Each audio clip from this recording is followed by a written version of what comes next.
Hello students, welcome back. Cell biology के इस lecture में हम लोग स्टार्ट करने वाले हैं नेक्स्ट चैप्टर सेल बायोलॉजी का, जो कि है सेल डिवीज़न। अब इससे पहले के जो लेक्चर्स थे उनमें हम लोगों ने जो चैप्टर कंप्लीट किया था वो था cell the basic unit of life. Clear है? उसमें हम लोग सेल के स्ट्रक्चर के बारे में पढ़ रहे थे, जो हम लोगों ने कम्प्लीटली क्लियर कर लिया है। ठीक है, इस लेक्चर से हम लोग क्या स्टार्ट करेंगे? इस लेक्चर से स्टार्ट कर रहे हैं सेल डिवीज़न, जो कि नेक्स्ट टॉपिक है, नेक्स्ट चैप्टर है इसी यूनिट का। क्लियर है? तो हम स्टार्ट करने वाले हैं सेल डिवीज़न। चैप्टर है अपना सेल डिवीज़न। फर्स्ट चैप्टर में हम लोग देख चुके हैं कि सेल किस तरह से ओरिजिनेट होता है, ठीक है, और अरेंज्ड होता है, किस तरह से उसकी अरेंजमेंट होती है, किस तरह से मेंटेनेंस की जाती है सेल की, खुद को सेल मेंटेन कैसे रखता है। क्लियर है? वो सब कुछ डिस्कस कर लिया, सारे फीचर्स डिस्कस कर लिए। अब बात करते हैं कि सेल के नंबर कैसे बढ़ते हैं। ठीक है, सेल के नंबर कैसे बढ़ते हैं, यानी सेल डिवाइड कैसे करता है, वो देखना है। क्लियर है? तो चैप्टर है सेल डिवीज़न। इसका सबसे पहला पॉइंट सेल डिवीज़न का है कि यहाँ सेल साइकिल चलती है। Cell cycle. अब सेल साइकिल है क्या? तो देखो, सेल साइकिल को अगर डिफाइन करना चाहें तो it includes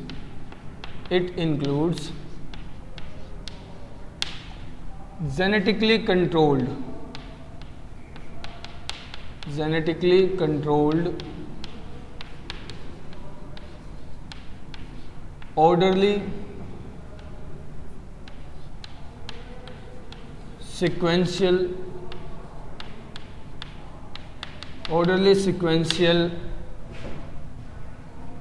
events like cell growth,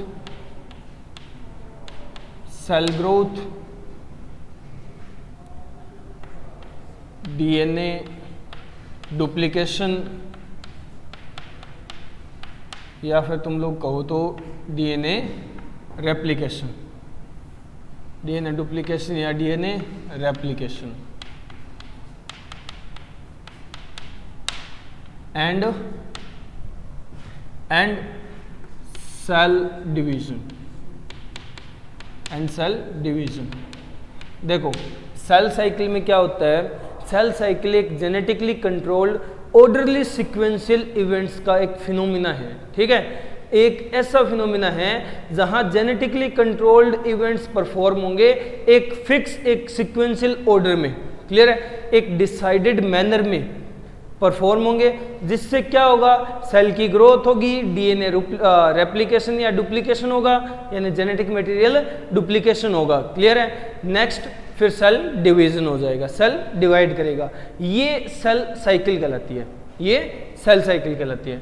अब देखो, सेल साइकिल में पार्ट्स, जैसे हम लोगों ने कहा सेल ग्रोथ, DNA डुप्लीकेशन और सेल डिवीजन, ये तीनों पार्ट डिस्कस करने हैं। तो देखो पहले कि सेल ऐसा क्यों करता है, तो देखो growth and division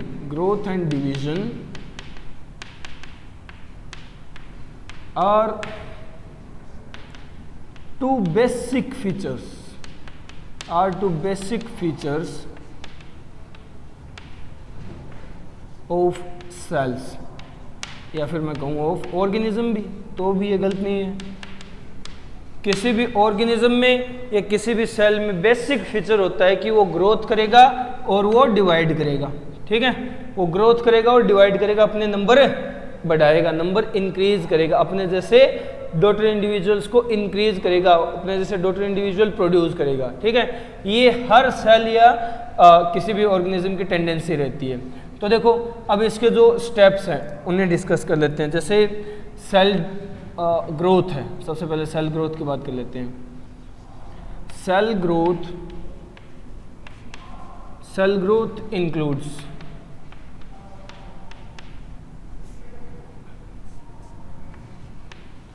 cell growth में क्या क्या इंक्लूड किया जाता है? तो देखो, cell growth include growth in cytoplasmic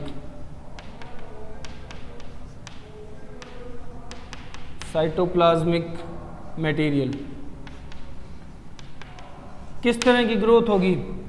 increment, यानी अमाउंट इंक्रीज होगी, अमाउंट बढ़ेगी, अमाउंट इंक्रीज होगी। ठीक है, तो तुम लोग ग्रोथ इन साइटोप्लाज्मिक मटेरियल बोल दो या increment in cytoplasmic material. Clear है? पहला, इससे क्या होगा? Size of cell, size of cell increases, size of cell, cell का साइज बढ़ जाएगा। क्लियर है? Size of cell increases. Duplication of cell organelle, duplication of all cell organelle, all cell organelles and DNA duplication या फिर replication, जो चीज़ तुम्हें ज़्यादा समझ आए। देखो, पहला part cell growth. Cell growth में क्या होता है? Cell growth includes growth in cytoplasmic material. Cytoplasmic material में ग्रोथ होगी। कैसी ग्रोथ होगी? अमाउंट इंक्रीज होगी, जिससे size of cell increase, cell का साइज बढ़ेगा। ठीक है? Duplication of cell organelles, all cell organelles, cell की जितनी भी ऑर्गेनेलीज होंगी उन सब का डुप्लीकेशन होगा। और डीएनए रेप्लिकेशन होगा, डीएनए की अमाउंट जस्ट डबल हो जाएगी, जेनेटिक मटेरियल भी डबल हो जाएगा। ये सेल ग्रोथ में इंक्लूड होता है। फिर रेप्लिकेशन ऑफ डीएनए तो हम लोगों ने इसी में काउंट कर लिया। उसके बाद बारी आती है सेल डिवीजन की।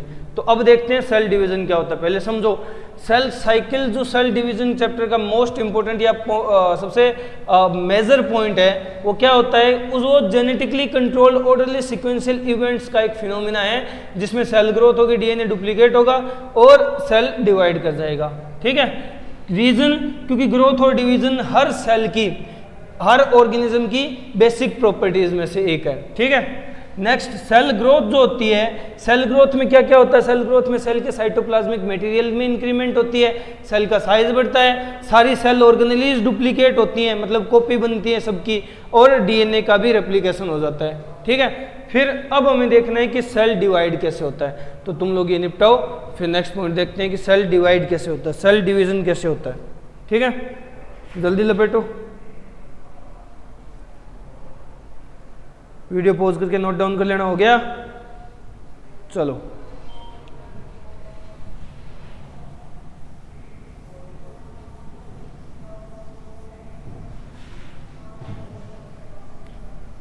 तो ये पॉइंट है सेल ग्रोथ से रिलेटेड। अब हम सेल देखेंगे सेल डिवीजन। सेल डिवीजन कैसे करता है? ग्रोथ होने के बाद सेल डिवाइड कैसे करेगा? ठीक है? ग्रोथ होने के बाद सेल डिवाइड कैसे करेगा? तो देखो,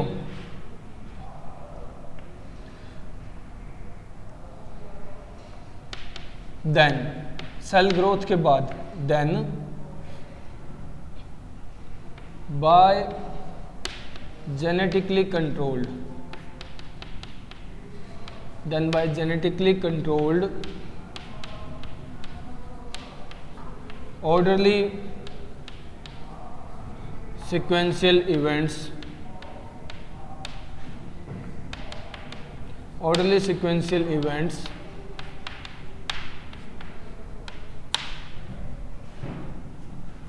the cell divides,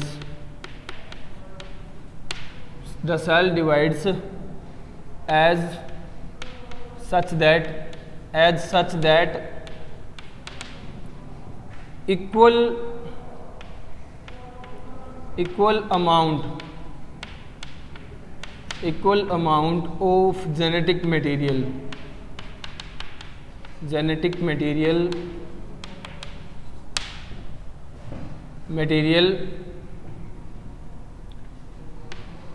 acquired into daughter individuals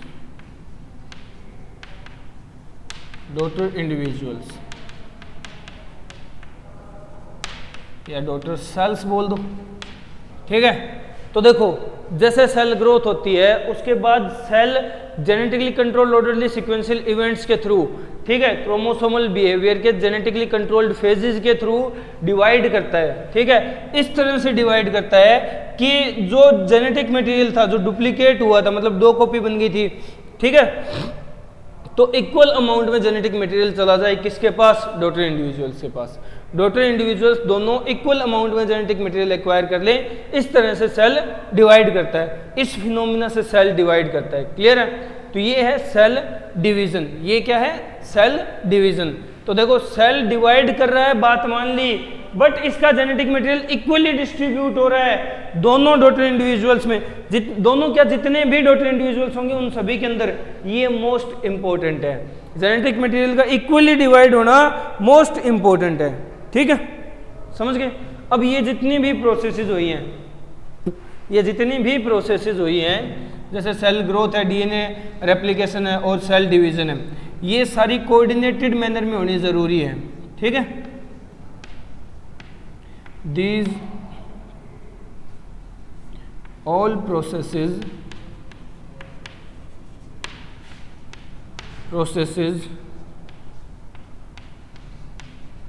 should be coordinated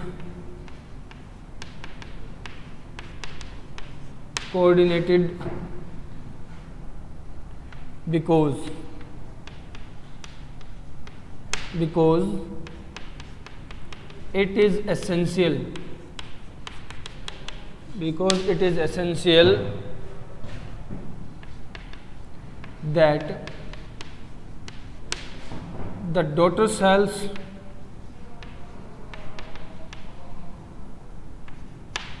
या फिर मैं कहूं that each daughter cell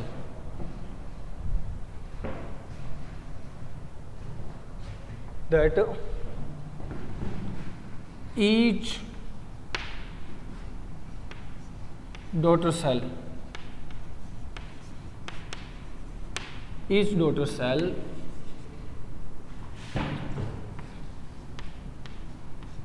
must have a complete copy of genetic material, a complete copy of genetic material।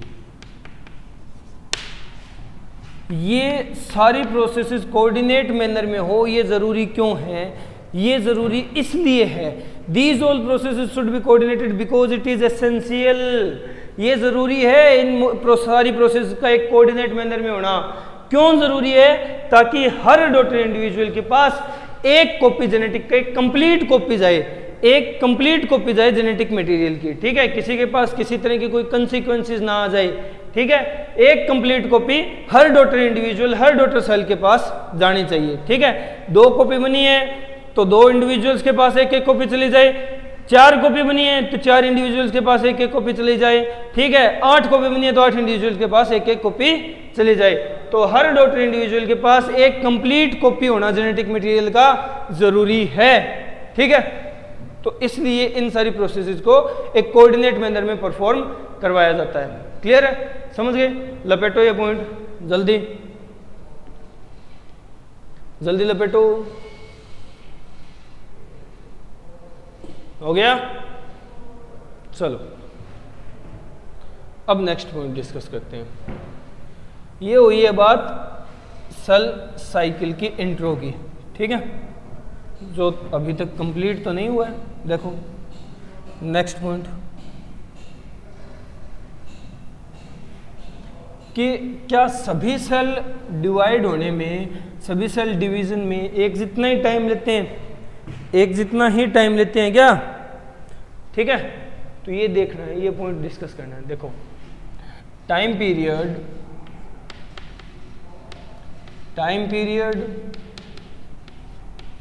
of cell cycle, time period of cell cycle is different for different cells। अलग अलग sales के लिए अलग अलग time period होता है। ठीक है, अलग अलग सेल्स के लिए अलग अलग टाइम पीरियड होता है सेल साइकिल का, ठीक है। किसी में कितनी देर की होगी, किसी में कितनी देर की होगी। अगर हम एग्जांपल लेकर के बात करें, एग्जांपल सबसे पहले खुद को ही रख के देख लेते हैं। ह्यूमन सेल इन कल्चर, अगर ह्यूमन सेल की बात करें, human cell in culture medium, human cell in culture medium, अगर कल्चर मीडियम में ह्यूमन सेल रखा है वो कितने टाइम में डिवाइड करेगा, तो देखो ह्यूमन सेल कल्चर मीडियम में टाइम लेता है 24 आवर्स, 24 आवर्स यानी अ लॉन्ग डे, क्लियर है। और 24 आवर्स को अगर डिफ्रेंशिएट करें कि कितना टाइम कब लगा, तो 23 आवर्स, ठीक है, का एक सेट बनता है और 1 आवर का एक सेट बनता है, ठीक है। 23 आवर्स किस में लगे और 1 आवर में क्या हुआ, तो देखो 23 आवर्स लगते हैं इंटरफेज के दौरान। इंटरफेज दिखाई दे रहा, नहीं दिखाई दे रहा, चलो यहाँ नहीं लिखते, यहाँ लिख लेते हैं, ठीक है। इसके 2 पार्ट कर दिए, 23 आवर्स और 1 आवर। 23 आवर्स लगे हैं इंटरफेज में, ठीक है, इंटरफेज के दौरान। और ये जो 1 आवर है, 1 घंटा है, ये लगा है एम फेज में, एम फेज में, क्लियर है, समझ गए। ये 2 फेजेज हैं सेल साइकिल के, हमें यहाँ से ये चीज़ पता चल गई, क्योंकि पूरी सेल साइकिल 24 घंटे में कंप्लीट हो रही थी। अब 24 घंटे के 2 पार्ट हो गए, मतलब सेल साइकिल के 2 पार्ट हो गए, तो इंटरफेज और एम फेज, क्लियर है। ये तो ये हमारी बात। अब अगर हम एग्जांपल ले यीस्ट सेल का, यीस्ट सेल जो एक फंगस है, यीस्ट सेल कितना टाइम लेती है, तो यीस्ट सेल कल्चर मीडियम में टाइम लेगी अप्रोक्सीमेटली 90 मिनट, 90 मिनट, ठीक है। 90 मिनट में डिवाइड कर जाएगा सेल, यीस्ट का सेल 90 मिनट में ही डिवाइड कर जाएगा, क्लियर है, समझ गए ना। तो ये टाइम पीरियड सबका अपना अपना अलग अलग टाइम पीरियड होता है, ठीक है। सबके सेल साइकिल का टाइम पीरियड सेम नहीं होता, अलग अलग होता है, क्लियर है। ये नोट डाउन कर लो, जल्दी नोट डाउन कर लो, हो गया। चलो अब हम नेक्स्ट पॉइंट देखते हैं, नेक्स्ट पार्ट डिस्कस करते हैं। तो देखो यहाँ से हमें क्या पता चला कि सेल साइकिल को हम लोग 2 पार्ट्स में डिफ्रेंशिएट कर सकते हैं, ठीक है, 2 पार्ट्स में डिफ्रेंशिएट कर सकते हैं। वो 2 पार्ट कौन से हैं, तो देखो cell cycle, it can be broadly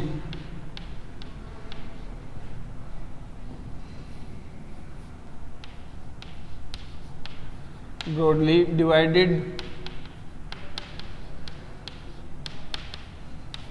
into 2 phases.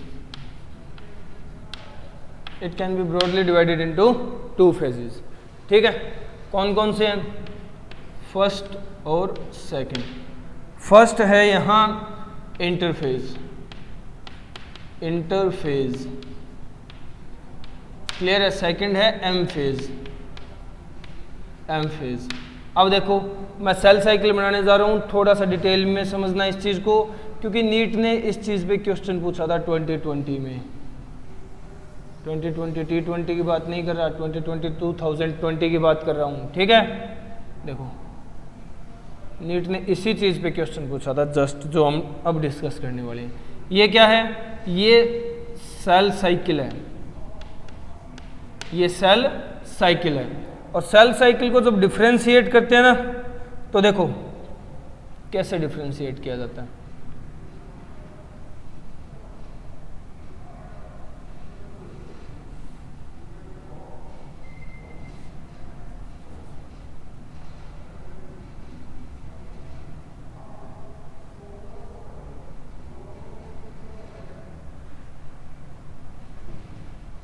थोड़ा सा सही नहीं बन रहा यार, क्या बात है, देखते जाओ।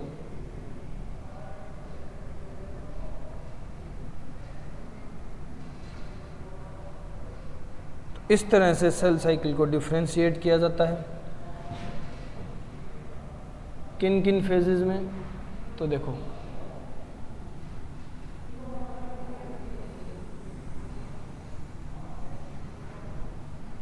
ये जो फेज है ये एक फेज है और ये है सेकंड फेज, ये है सेकंड फेज, ठीक है, सेल साइकिल का। तो देखो ये फेज क्या आता है, ये इंटरफेज कहलाता है, ये है इंटरफेज।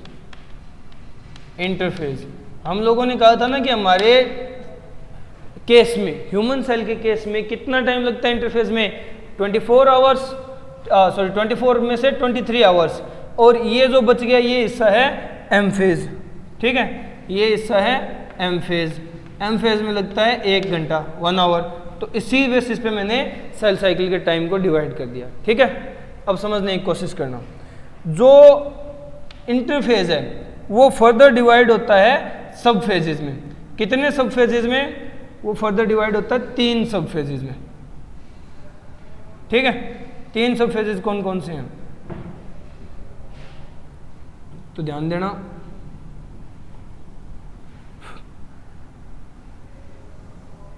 तीन सब फेजेस कौन कौन से हैं? पहला है G1, G1 रावण वाला नहीं, ये G1 है। सेकंड है S फेज और थर्ड है G2 फेज। क्लियर है? 3 सब फेजेस में डिवाइड होता है पूरा का पूरा इंटरफेज। क्लियर है? और इसी तरह M फेज भी सब फेजेस में डिवाइड होता है। कितने सब फेज होते हैं? तो देखो ध्यान देना,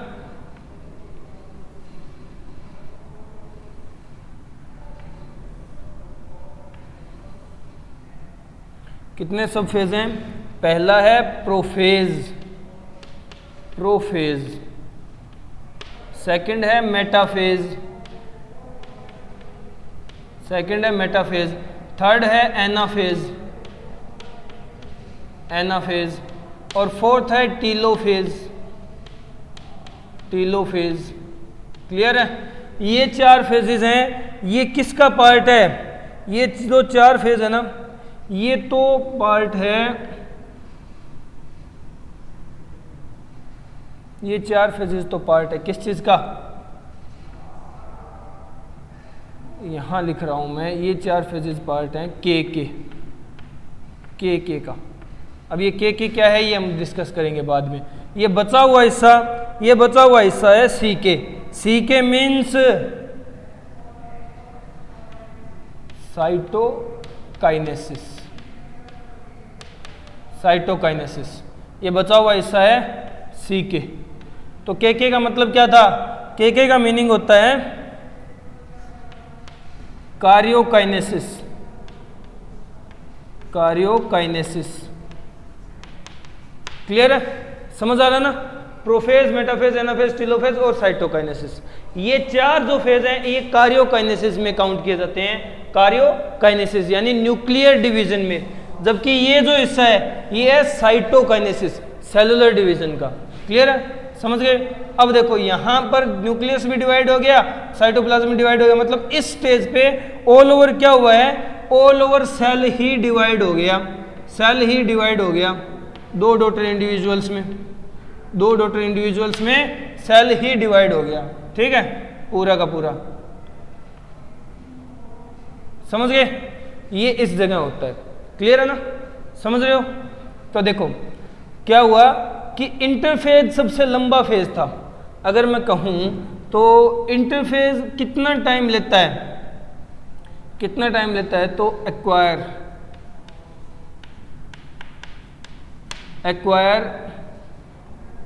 95% time, 95% time of cell cycle. Cell cycle का 95% टाइम तो इंटरफेज ही ले लेता है। बेचारे एम फेज के पास क्या बचता है? 5% टाइम। तो acquire 5% time of cell cycle. Cell cycle का 5% टाइम ले पाता है, ठीक है। कार्योकाइनेसिस क्या है? कार्योकाइनेसिस है न्यूक्लियर डिवीजन, न्यूक्लियर डिवीजन। समझ गए? क्लियर है? और ये क्या है?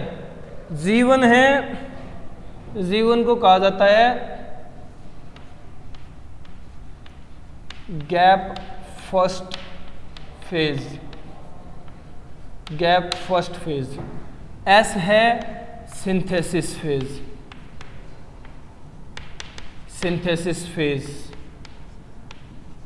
क्लियर है? और G2 है gap second phase, gap second phase. Clear है? तो ये, बट ये पूरी सेल साइकिल यहाँ हो गई है एक तरह से, बट नीट ने इससे क्वेश्चन नहीं पूछा था। नीट ने इसमें से एक सिंपल सा क्वेश्चन पूछा था, आसान सा क्वेश्चन पूछा था, एक बहुत प्यारा सा क्वेश्चन पूछा था, बट वो आया नहीं किसी को। यही तो सबसे बड़ी विडंबना है हमारे एजुकेशन सिस्टम की। देखो क्या पूछा था, जो पूछा था ना वो टीचर भी गलत पढ़ाते हैं, जो चीज नीट ने पूछी थी उसे टीचर भी गलत पढ़ाते हैं। कैसे?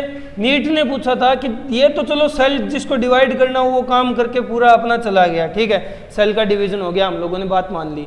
जिस सेल को डिवाइड ना करना हो वो क्या करेगा? जिस सेल को डिवाइड ना करना, यानी एक सेल बना, ठीक है, ये डॉटर इंडिविजुअल बने, इनमें से एक को डिवाइड ना करना हो तो क्या करेगा? सेल यहां से बाहर निकलेगा ना, इस सेल साइकिल से बाहर निकलेगा, सेल साइकिल को छोड़ेगा, तभी तो वो डिवाइड नहीं कर पाएगा, रुकेगा डिवाइड होने से, ठीक है ना। अगर सेल साइकिल में रहा तो फर्दर घुमा के उसको दो टुकड़ों में बांट देगा, डिवाइड कर देगा सेल साइकिल। तो क्लियर है?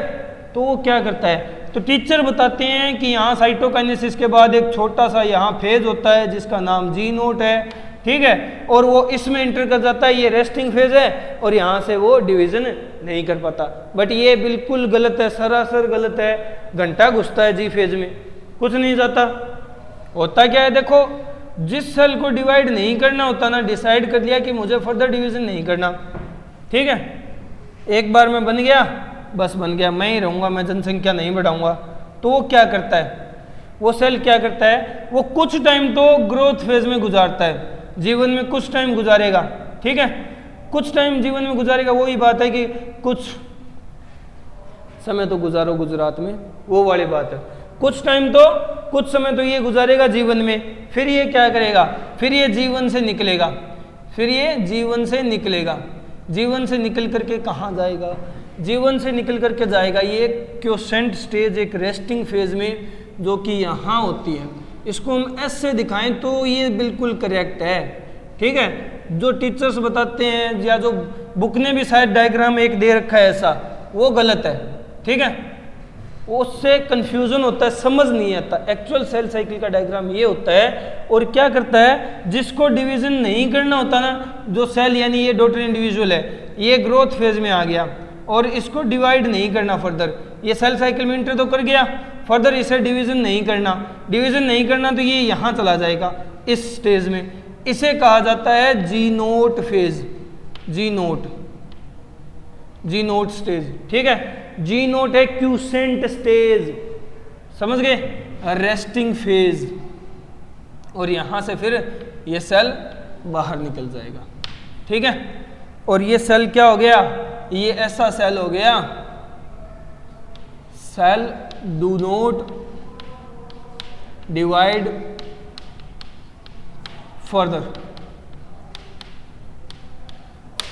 फर्दर डिवीजन नहीं करेगा। निकला नहीं है, मैंने बताया है, G0 में जो सेल चला गया ना, जो सेल G0 में चला गया वो फर्दर डिवाइड नहीं करेगा। बट ये इस तरीके से क्यों गया, अबे भाई नया नया बच्चा पैदा हुआ है, उसको कुछ तो ग्रोथ होगी ना उसकी, तभी वो इंडिपेंडेंट एग्जिस्टेंस के लायक होगा। तो सेल है नया नया बनाया, कुछ टाइम ग्रोथ करेगा वो, ऐसे सेल साइकिल नहीं छोड़ सकता, और रास्ता भी नहीं है छोड़ने के लिए कहीं। तो क्या करता है, कुछ टाइम तो ग्रोथ करता है, फिर उसे पता चल जाता है कि हाँ तुझे डिवाइड नहीं करना फर्दर है, तू इसके लिए नहीं बना है, तू तो एक बार आया था आकर के चला गया, तुझे जनसंख्या नहीं बढ़ानी। तो वो क्या करेगा, वो G0 फेज में घुस जाएगा। G0 फेज में जो सेल घुस गया वो फर्दर डिवाइड नहीं करेगा, क्योंकि G0 क्या है, G0 फेज क्या है, G0 फेज क्या है, G0 फेज रेस्टिंग स्टेट है, रेस्टिंग स्टेट है, ठीक है, क्यूसेंट स्टेट है, जहां पर जाके क्वेश्चंस आ जाती है सेल के अंदर, ठीक है। सेल रेस्टिंग में चला जाता है, रेस्ट करता है, फिर ये फर्दर डिवाइड नहीं कर पाता। क्लियर है? तो लपेटो जल्दी से इसे, फिर नेक्स्ट पॉइंट डिस्कस करते हैं। 29